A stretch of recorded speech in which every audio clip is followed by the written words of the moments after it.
जब दाऊद के फलिस्ती को मारकर लौट रहा था और वे सब लोग भी आ रहे थे, तब सब इस्राएली नगरों की स्त्रियां दब और इकोने बाजी लिए हुए आनंद के साथ गाती और नाचती हुई साउल राजा के स्वागत में निकली। और वे स्त्रियां नाचती हुई एक दूसरे के साथ यह गाती गई, साउल ने तो हजारों को परंतु दाऊद ने लाखों को मारा। तब साउल अति क्रोधित हुआ और यह बात सुनकर बुरी लगी और वह कहने लगा, उन्होंने दाऊद के लिए तो लाखों और मेरे लिए हजारों ही ठहराया, इसलिए अब राज्य को छोड़कर उसको अब क्या मिलना बाकी है। उस दिन से साउल दाऊद की ताक में लगा रहा। बस हालेलुया, जय मसीह की। अब यहाँ से सुनेंगे मेरे प्रिय भाई बहनों, यहाँ लिखा है साउल का दाऊद पर क्रोधित होना। साउल जो था इस्राएल का पहला राजा था और वो दाऊद पर भी क्रोधित हो रहा है। लिखा है आप और हम अच्छी तरह से बात को जानते हैं, फालिस्तीन और इस्राएल के बीच में युद्ध हो रहा था। तो फालिस्तीन में एक गोलियत नाम की भयंकर राक्षस जैसे शूरवीर इस्राएल को ललकार रहे थे। कौन है जो इससे लड़ेगा करके? इस्राएल के बड़े बड़े शूरवीर योद्धा, तलवारबाजी, अस्त्र शस्त्र जानने वाले लोग पीछे हट गए। तब वहीं पर दाऊद जो छोटा बालक ही नहीं था, जो यहोवा परमेश्वर पर भरोसा करते थे, यहोवा के नाम से आगे आया और यहोवा के नाम से गोलियत को क्या करके दाऊद ने मार दिया। तब पूरा इस्राएल में विजय रैली निकला। क्या निकला? नेता लोग छूटे तो विजय रैली भी निकलता ही थी। उस समय भी तो नेतागिरी नहीं था, पर तो एक दूसरे को उस समय जीत कैसा होता था? युद्ध करके। अब जीत कैसे होता है? लोकतंत्र, राज्य, मतदान में क्या करते? वोट दे। समझ आ गया? तो विजय रैली निकला। तो विजय रैली निकला तो नारा शुरू हो गया। साउल ने लिखा नहीं, साउल राजा ने हजारों को मारा तो दाऊद ने कितनों को मारा? ये सब नारा कर रहा है, सब नारा दे रहा है। बच्चे, बूढ़े, स्त्रियां जोर जोर से बोल रहे हैं। साउल ने हजारों को मारा तो दाऊद ने उन्होंने भी नारा लगा रहे। साउल ने हजारों को मारा तो दाऊद ने साउल ने हजारों को मारा तो दाऊद ने। अब ये नारा चल रहा है। साउल को मन एकदम ईर्ष्या से, इससे बोलो जलन से धुआं देने लगे। समझ आ गया? उनके सीने में आग लगाया। अरे मैं राजा हूँ इस्राएल और मेरा नारा हजार और इसका लाखों, बस देना बाकी है। इतने क्रोधित हो गए ईर्ष्या क्रोध के नाम से साउल, अब ताक में है कि दाऊद को मैं कब मारूं। दाऊद को मारने के लिए साउल प्लानिंग और योजना बनाना शुरू कर दी। हालेलुया। दूसरा मेरा बिंदु है ईर्ष्या। ईर्ष्या एक महायानक पाप है, बहुत भयानक पाप। अगर किसी की हृदय में ईर्ष्या रूपी पाप आ चुका है तो जीवन में कभी भी वो आगे नहीं बढ़ सकता, कभी सफल नहीं हो सकता, उनका विनाश पक्का है। जितना साउल जो था ईर्ष्या क्रोध इतना भर गया कि अभिमानी घमंडी हो गया और इतना ऐसा दशा है कि वो आत्महत्या कर चुका। और दाऊद कभी भी उस पर ईर्ष्या नहीं किया, कभी बदला नहीं लिया, केवल क्षमा करना। आज बहुत लोग को बारे में मैं बताना चाहता हूँ, ईर्ष्या इस तरह से काम करता है। अगर आप जान जाओगे आप ईर्ष्यालु हो नहीं, मैं आपको बता रहा हूँ। मान के चलो आपके पड़ोसी ने कार खरीदा है और उससे आपको खुशी के जगह में दुख महसूस हो रहा है, तो समझ जाइए आप ईर्ष्या के जाति के बीमारी का रोग लग गया है। समझ आ रहा है? आपका मित्र आगे बढ़ गए और आप वहीं पर खड़े हैं और आपका मन उनके प्रति कुड़कुड़ा रहा है, तो आप कहीं न कहीं ईर्ष्या में भर चुके हैं। आज ईर्ष्या जैसे पाप से कोई वंचित नहीं है। भयानक बढ़ते चला, घर में, परिवार में, घर में ईर्ष्या, भाई में ईर्ष्या, पड़ोसियों के बीच में ईर्ष्या। ये कैसे बढ़ रहा है? मैं नहीं बढ़ रहा हूँ, ये बढ़ रहा है। अब ये ईर्ष्या धीरे धीरे विश्वासियों के बीच में आ गया। जबकि बाइबल बताता है कि जो पवित्र आत्मा पाया हुआ है वो कभी ईर्ष्या कर नहीं सकता, परंतु ये विश्वासियों के बीच में आ गया है। अगर विश्वासी में कोई व्यक्ति सफल हो रहा है तो सामने वाले की हृदय क्या होने लगे हैं? बोलो ना जी, ईर्ष्या से भर जा रहा है। फिर उसको बदनाम करना चाहता, उनका अपमान करना चाहता, उनके बारे में निंदा कर रहा है। तो खराब व्यक्ति है, तो नंबर काम कर इसको तबाह कर, उसके मुंह से कुछ भी निकल सकता है। एक दूसरे की बुराई जब निकला, समझ जाए इसके अंदर ईर्ष्या है। हो सकता है ईर्ष्या आपकी हद तक पाप कराने के लिए मजबूर कर दे कि आप उसकी हत्या भी। उत्पत्ति की किताब 37 अध्याय में मैं बता रहा हूं, पढ़ने की जरूरत नहीं है।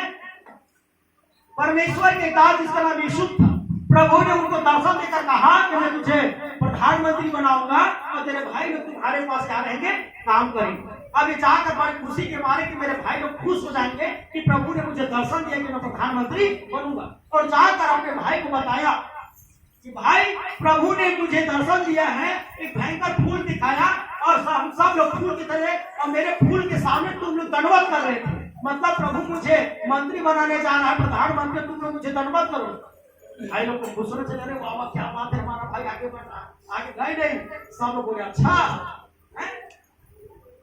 तुम जो है प्रधानमंत्री बनोगे और हम तुम्हें दंडवत करेंगे। और यूसुफ सीधे चलते थे लोग, सुनिए ध्यान से, वो सबसे छोटा बेटा था, तो उनका पिताजी को बहुत प्यार करते थे, उनके रंग बिरंगे कपड़े लाते थे। तो जितने लोग रंग बिरंगे कपड़ा पहनते थे, उनके भाई उनको चुलिया के ठोकते थे। सब माया तो हिल नहीं थे, हमारा कहीं नहीं मिली। वास्तव में पिता जो है, ध्यान सुने, बच्चे लोग जवान लोग सुने, कई लोग घर में बोले होंगे अपने माँ बाप को, ये तो छोटे निकट माया का था। मेरे पियो, सबको बराबर माया मिलता है, प्रेम माता पिता का सबका बराबर मिलता है। पहला रहता उनको ज्यादा मिलता है कि तो पहली बार लोग माँ बाप बनते हैं। सेकंड वालों को भी बहुत खुशी मिलता है कि मेरे और बच्चे आ गए, और छोटे वालों को ज्यादा प्यार मिलता है कि आखिरी। सही बात है कि इसका मतलब कदाचित नहीं है कि बाकी वालों को प्रेम नहीं दिया जा रहा, परंतु ये लोग इतने क्रोध हो गए कि तुम प्रधानमंत्री बनकर तुम दंडवत करेंगे। जब वो लोग भेड़ चरा रहे थे अपने पिता के, और ये बासी लेकर गए थे अपने भाई लोगों के लिए, तो ये लोग प्लानिंग की, आज आने दो, उसको ना मार देते, एक और कुआं फेंक देते, नहीं मारेंगे। उतने भाई में से के मन में आया, भाई अपना एक भाई मारते नहीं है, एक काम करते हैं, किसी भेड़ को मार देते हैं और इसको हम लोग क्या करेंगे, सुबह को फेंक देते। तभी देखा कि परदेशी वहां जा रहे हैं, इसको बेच देते, कुछ पैसा मिल जाएगा परमेश्वर। क्या कर देते हैं, और इससे क्रोध इस हद तक अपने भाई को मारने का प्लानिंग बनाया, और इस हद तक चालू हो गए वो, उसे क्या कर दिया, परदेशी के हाथ में बेच दिया और खुश हो गए। हमने अच्छा हालेलुया। मेरे प्रियो ध्यान से सुनिए, ईर्ष्या इस हद तक गिर सकता है, मैं बता नहीं सकता। अगर आपके अंदर ईर्ष्या आ गया, प्रभु में आने के बाद भी कई लोगों का मैं विचार को देखता हूँ तो मुझे बड़ा दुख होता है कि हम एक दूसरे को साथ बैठना पसंद नहीं करते, एक दूसरे की सफलता में शामिल नहीं होते, एक दूसरे के दुखों की भी प्रार्थना नहीं करते, हम एक दूसरे के लिए एक सहारा नहीं बनते चलते। मसीह मतलब क्या होता है, मसीह का अर्थ क्या होता है जानते हो? यीशु मसीह क्यों बोलते हैं? यीशु मसीह का मतलब क्या होता है? यीशु तो नाम है, मसीह मतलब होता है अभिषिक्त, सहायता करने वाला, ऊंचा उठाने वाला, उद्धार देने वाला। और आप यीशु मसीह पर विश्वास करते हो तो इसे क्या कहलाते हो? मसीही। तो क्या आप किसी की सहायता करते हैं, यीशु को ऊंचा उठाते हैं? क्या आप किसी के जीवन में उद्धार के कारण बन रहे हैं? नहीं, परंतु आप उनका निंदा करने के कारण बनते हैं, ईर्ष्या करने का कारण बनते हैं। उनको उनके आपके मन में आपकी जलने खाई जाती है कि मेरे पड़ोसी के यहाँ गाड़ी आ गया, मैं वहीं पर हूँ, ऐसा हो गया वैसा हो गया। मुझे एक घटना याद आता है, एक बार तो विश्वासी उपवास थे, उपवास के दौरान लोग प्लानिंग बनाए कि क्यों ना भाई ये 40 दिन का दुखों को उपवास चल रहा है, तो जंगल में जाकर क्या करेंगे, प्रार्थना करेंगे। 20-25 दिन के उपवास प्रार्थना के बाद लोग जंगल में चलेंगे उपवास करेंगे, तो प्रार्थना करें अलग अलग स्थान में लोग बड़े लगन के साथ। तभी परमेश्वर खुश हो गया, तो अपने स्वर्गदूत को भेजा, जाओ दोनों से दर्शन के बाद तो उनको क्या चाहिए। एक के पास पहुंचा, पहले वाला के पास, जब प्रार्थना करा तो बोला परमेश्वर ने मुझे भेजा, मैं स्वर्गदूत, बता तुम्हें क्या चाहिए, जो चाहेगा मैं तुझे दूंगा। तो इस समय उनके मन की ईर्ष्या प्रकट हो गई। उसने पूछा क्या प्रभु जी आप जिस तरह मेरे पास आए हैं उसी तरह दूसरे वाले भाई के पास भी जाओगे क्या, मेरे साथ उनका तुमको भी दर्शन दोगे क्या? हाँ, तुम्हारे पास उनके पास ही जाने वाला। अच्छा तो सुन, एक काम करो, जो भी उनको आप देना उसका डबल मुझे मिलना चाहिए, ये मेरा वरदान है। क्या वरदान मांगना चाहते बोलो, तो क्या बोला, जो भी चीज इसको चाहिए उसमें से डबल मुझे चाहिए। ठीक है भाई, जैसा आप चाहते हो सर तो चलेगा। आप उसके पास गए, प्रकट हुआ, बताओ तुम्हें क्या चाहिए। तो उसने बोला क्या पहले वाले के पास गए थे क्या? हाँ। पहले वाले ने क्या मांगा? उसने बोला जो आशीष तुमको चाहिए, जो आशीष तुमको चाहिए उसमें से डबल आशीष उसने मांगा है। अच्छा ऐसे ऐसे मांगा है, एक काम कर मुझे एक आंख से काला कर, मेरे यहाँ कन्वा कर मुझे एक आंख ही दे दे। समझा नहीं आ रही? ये एक आंख से कन्वा हो गया और वो दो आंख से कन्वा हो गया। दोनों को कोई फायदा मिला क्या जी?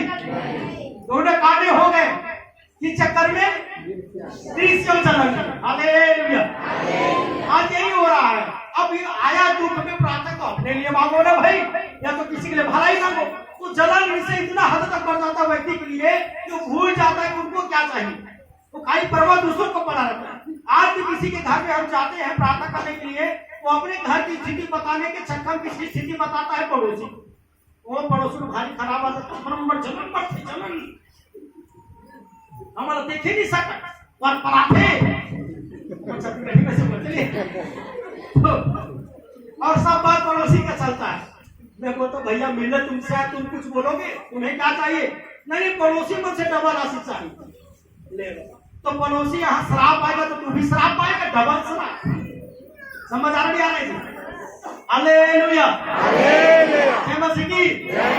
मेरे प्रियो दूसरों के हित के बारे में सोचो। बाइबल लिखा है हर एक व्यक्ति अपने के लिए परंतु दूसरों के हित के बारे में। और प्रभु जब आपसे मिलने आता है तो आप अपने दिल की बात बताओ ना। यही हालत साउल का है।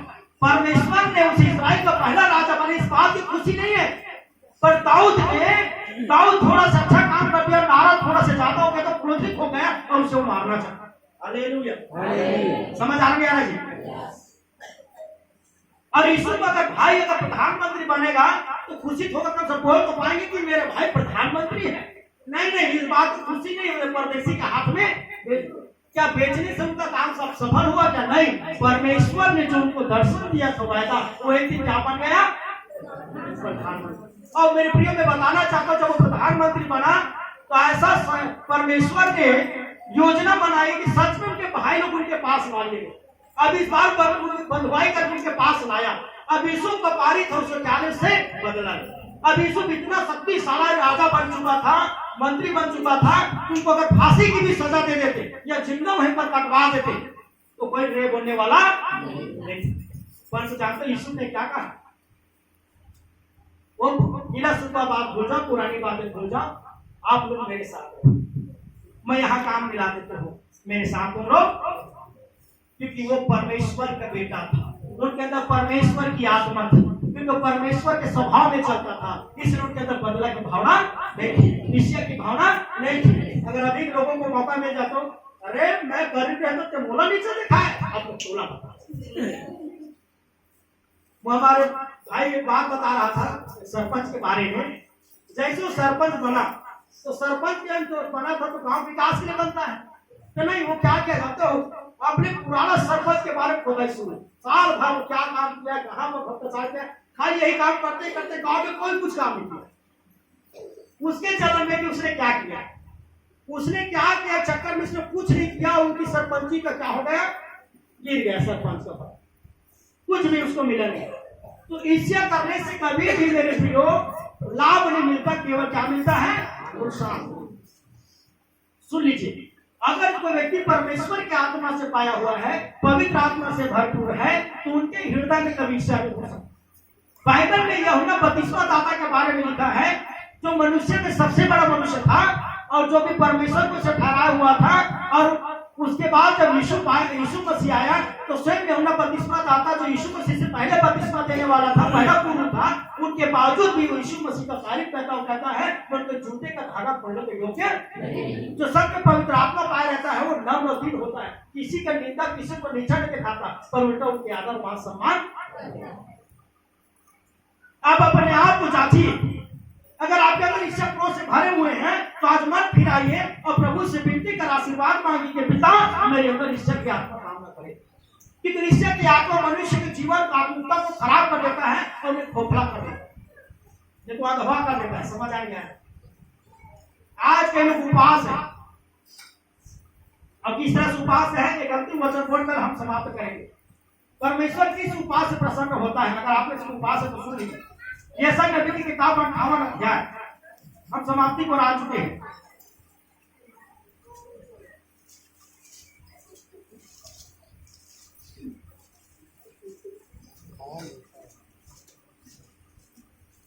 कोई आपस में बात नहीं करेंगे।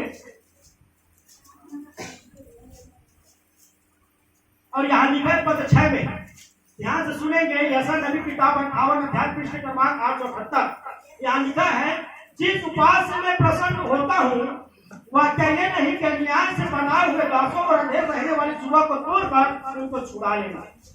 ये प्रभु जिस उपाय से प्रसन्न होता है ये बात है, लेकिन जिस उपाय से प्रसन्न नहीं होता, यहाँ पर लिखा है, ध्यान से सुनेंगे। यहाँ पर लिखे हैं 4 पद में, सुनो तुम्हारे उपवास का फल क्या होता है कि तुम आपस में लड़ते और झगड़ते और दुष्टता और घुसे मारते हो। जैसा उपवास तुम आजकल रखते हो उससे तुम्हारी प्रार्थना ऊपर सुनाई नहीं देगी। हालेलुया। जब आपके अंदर ईर्ष्या, क्रोध, लड़ाई झगड़ा की भावना होगी, आप उपवास है और रोज पति पत्नी के बीच में लड़ाई झगड़ा हो रहा है, पड़ोसी के बीच में हो रहा है, दोस्तों के बीच में हो रहा है, मन मुटाव, नफरत, घृणा के साथ आप जीवन बिता रहे हैं। सुनिए मेरे प्रिय भाई और बहनों, आपको उपवास का कोई फल मिलने वाला। प्रभु ने कहा, जिस तरह तुम झगड़ा लड़ने वाले उपवास रहते हो ना, ये उपवास की प्रार्थना स्वर्ग नहीं सुनता, बोलता परमेश्वर। आप चाहते कि परमेश्वर आपको उपवास सुने, तो लिखा यहाँ पर 9 प्रतिदिन होकर प्रार्थना करो। क्या ये नहीं कि अपनी रोटी पद 7 में पड़ रहा हूँ, भूखों को बांटते, मारे मारे फिरते लोगों को घर में ले आना, किसी को नंगा देकर वस्त्र पहनाना, अपने जाति भाई से न छिपाना, तब तेरे प्रकाश वो फटने के समान छटकेगा, तू सीधे चंगा हो जाएगा, तेरे धर्म तेरे आगे आगे चलेगा, यहोवा का तेज तेरे पीछे रक्षा करता रहेगा। अब पद 5 में लिखा, जिस उपाय से मैं प्रसन्न होता हूँ, अर्थात जिसमें मनुष्य स्वयं को दीप करे, क्या तुम इस प्रकार से करते हो? क्या करे? मेरे प्रियो आई, आज हम तैयार हो जाए। पहली बातें हमने सीखा, मजदूरी के दृष्टांत से सीखा। क्या सीखा? कि हमें एक अच्छा समर्पण की जरूरत है। जिस तरह से आज हम समर्पण के साथ प्रभु पास आए हैं, ऐसी समर्पण से आपको मजदूरी का फल बरोबर नहीं मिलेगा। दूसरा, ईर्ष्या के बारे में, ईर्ष्या मनुष्य के जीवन को विनाश कर देती है। और हमें तीसरा जो है उपवास, हमें जिस उपवास प्रभु चाहता है वो नम्र और दीनता है, झगड़ा लड़ाई ईर्ष्या से भरा हुआ नहीं है। और सत्य प्रिय, जब इस तरह से हम जीवन जीते हैं और जीवन इस तरह से भक्ति करते हैं, तो स्वर्ग के परमेश्वर हमारी प्रार्थना सुनकर, हालेलुया, बोलो प्रभु यीशु मसीह की जय। तो परमेश्वर की पवित्र वचन के द्वारा हम सबको बहुत ऐसे आशीष दे।